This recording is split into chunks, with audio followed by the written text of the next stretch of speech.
Alors gars yi j'espère que yéen a ngi si jàmm tey moom dama leen indiloon histoire bu am solo histoire bu bëri njàngat lool waaye bu fekkee ne abonné ko bul fàtte abonné ngir gën a doole chaîne waa ji ngeen ni gis nag mu ngi tuddoon Modou Fall nag mu ngi dëkkoon si benn village fii si Sénégal Modou Fall nag dafa doonoon nit ko xamante ne dafa bëgg wàllum technologie lépp lu tax si wàllum internet ay informatique waaye tamit dafa bëggoon lii di commerce Modou Fall nag dafa amoon benn mbébét mooy créer benn entreprise xamante ne mooy jàppale jaaykat yi jëndkat yi Modou Fall nag papaam jàngalekat la woon yaayam doon jaaykatu beñe ñu doonoon famille bu njàmbaare famille bu mën liggéey lool Modou Fall nag bu muy nekk ndaw bu moromam yi mosaan dem fubali wala dem waaye moom mu ngi xool si dëkk bi nan lay dem ba am ordinateur pour gën a jàng lii di internet mën a jàng informatique Modou Fall nag moom dafa daaw na jàng dem na ba am bac bu mu amee bac daal di def benn concours pour dugg si benn école de commerce fële ci Dakar waaye moom dafa mujjee échoué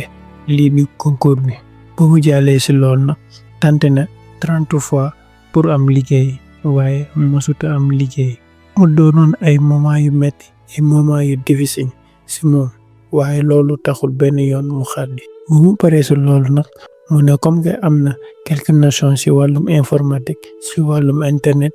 bàyyi mu créer benn site web pour jàppale commerçant yi nekk si Sénégal pour ñu mën a jaay seen produit fii ci Sénégal ak si bitim réew waaye projet Modou Fall boobu dafa mujjee échoué ndaxte kenn gëmu ko woon commerçant yi wóoluñu ko woon jëndkat yi it wóoluñu ko woon parce que dañuy jàppoon ne loolu yëpp ay arnaque la Modou Fall nag commencé dégg ay critique ñeneen commencé ko woon a def ay perte temps lu uti vers liggéey lii du liggéey waaye loolu taxul benn yoon Modou Fall xaddi Modou Fall jàpp fu mu jàpp rek gëm na dina baax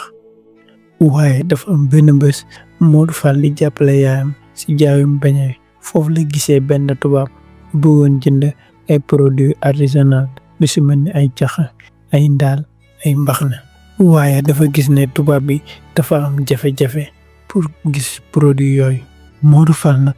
daal di dem jege tubaab bi pour expliquer ko ni ñuy jaay produit yooyu newuñu côté bi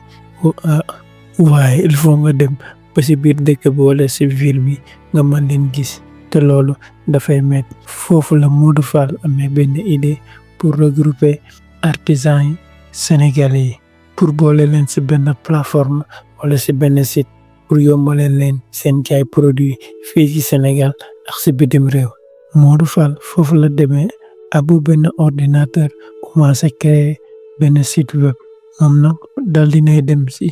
artisan yu ko gën a jege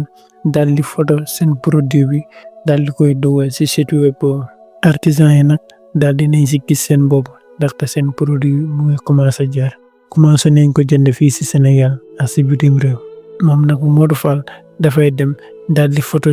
produit yi dal di koy dugal si site web bi bu muy commencé nag metti woon na lool ndaxte am na ñenn ñu ko gëmoon ñenn yi gëmuñu ko woon ñenn dem nañ ba ñenn di ko ñaawal dafa daaw na doon ay kilomètres pour recenser lii di clients yi ndax ñu mën a jënd si site web boobu mu créé Modou Fall nag dem na ba xaalis bu mu amoon yëpp dugal na ko si site bi pour mu mën a dox waaye ba tey site bi nu mu war a doxewul noonu waaye mu am benn bés rek benn influenceur bu mag fii si Afrique wax na am na benn jeune créé site pour jàppale artisans sénégalais après loolu rek ñu bëri commencé gëm projet bi ñu bëri commencé commandé si surtout Modou Fall bi foofu la site bi jaaree ñëpp xam ko ñëpp gëm ne ni projet bi dina dem jamono di dox surtout Modou Fall bi di gën a évoluer commerçant yëpp léegi si Sénégal ak si Afrique dugg nañ si pour mën a jaay seen produit ñenn ñi dugg nañ si pour daal di jënd Modou Fall nag dem na ba doon benn célébrité foofu seen village waaye it fii ci Sénégal Histoirou Modou Fall bi nag lu muy jàngale bëri na waaye dafay jàngale dara xëyul rek sotti waaye tamit lu sotti am borom. Alors gars yi di leen indiloon bul fàtte abonné su fekkee abonné ko te nga amee vidéo bi su nekkee neex na la.